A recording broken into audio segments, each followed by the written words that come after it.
Assalamualaikum warahmatullahi wabarakatuh. Perkenalkan, kami dari kelompok 3 SIP A dengan mata kuliah Praktikum Biokimia 2. Di sini kami beranggotakan 4 orang. Saya Aulia Fitri Ramadini dengan ujung NIM 070. Dan saya Zati Purwaeni dengan ujung NIM 052. Saya Pinka Sri Wayuni dengan ujung NIM 036. Dan saya Reverita dengan ujung NIM 044. DNA merupakan molekul yang menyimpan informasi penting bagi organisme, seperti petunjuk untuk sintesis protein, pertumbuhan sel, dan proses reproduksi. Asam deoksiribonukleat pertama kali ditemukan oleh ahli biokimia Jerman Friedrich Miescher pada tahun 1869. DNA juga berperan dalam membedakan satu organisme dengan organisme lainnya.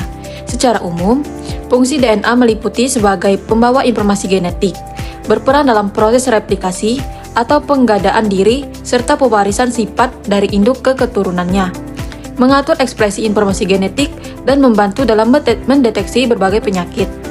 Pada percobaan ini, digunakan sampel daun cengkeh sebanyak 2,7 kg. Sebelum proses distilasi dilakukan, sampel terlebih dahulu dicuci hingga bersih untuk menghilangkan kotoran atau zat pengotor yang dapat mempengaruhi kualitas minyak atsiri yang dihasilkan. Daun cengkeh yang telah dibersihkan kemudian dimasukkan ke dalam labu destilat uap. Proses destilasi selanjutnya dilakukan selama kurang lebih 6 jam. Pada proses ini, air dipanaskan hingga menghasilkan uap yang kemudian melewati tumpukan daun cengkeh sehingga senyawa-senyawa volatil yang terkandung di dalamnya ikut terbawa bersama uap air. Campuran uap air dan minyak atsiri tersebut kemudian dialirkan ke kondensor untuk mengalami proses pendinginan sehingga perubahan dari fase gas menjadi fase cair. Hasil kondensasi yang diperoleh berupa campuran air dan minyak atsiri yang kemudian ditampung dalam wadah tertutup. Campuran tersebut dibiarkan beberapa saat hingga terbentuk dua lapisan yang terpisah, yaitu lapisan minyak atsiri dan lapisan air. Perbedaan lapisan ini terjadi karena adanya perbedaan massa jenis antara minyak atsiri dan air. Minyak atsiri daun cengkeh umumnya memiliki massa jenis yang lebih kecil dibandingkan air sehingga akan berada pada lapisan atas, sedangkan air berada di lapisan bawah. Setelah pemisahan lapisan terjadi, minyak atsiri yang diperoleh kemudian dimurnikan dengan menambahkan Na2SO4 anhidrat. Penambahan senyawa ini bertujuan untuk mengikat sisa-sisa air yang masih terdapat di dalam minyak sehingga diperoleh minyak atsiri yang lebih murni. Minyak atsiri daun cengkeh diketahui mengandung berbagai senyawa kimia yang termasuk dalam golongan fenilpropanoid dan terpenoid seperti eugenol, eugenyl asetat, dan B-karyofilen.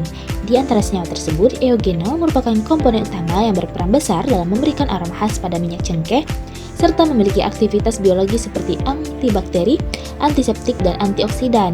Kandungan eugenol yang tinggi juga menjadi salah satu faktor penentu kualitas minyak atsiri cengkeh. Berdasarkan hasil percobaan yang dilakukan, isolasi minyak atsiri daun cengkeh dengan metode distilasi uap menghasilkan minyak atsiri berwarna kuning, muda dengan aroma khas cengkeh.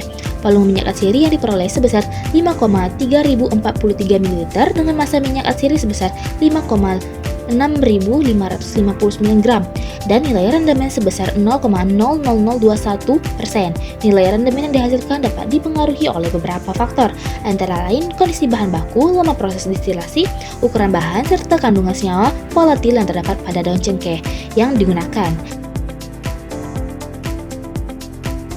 Demikianlah pembahasan dari kelompok kami akhiri. Wassalamualaikum warahmatullahi wabarakatuh.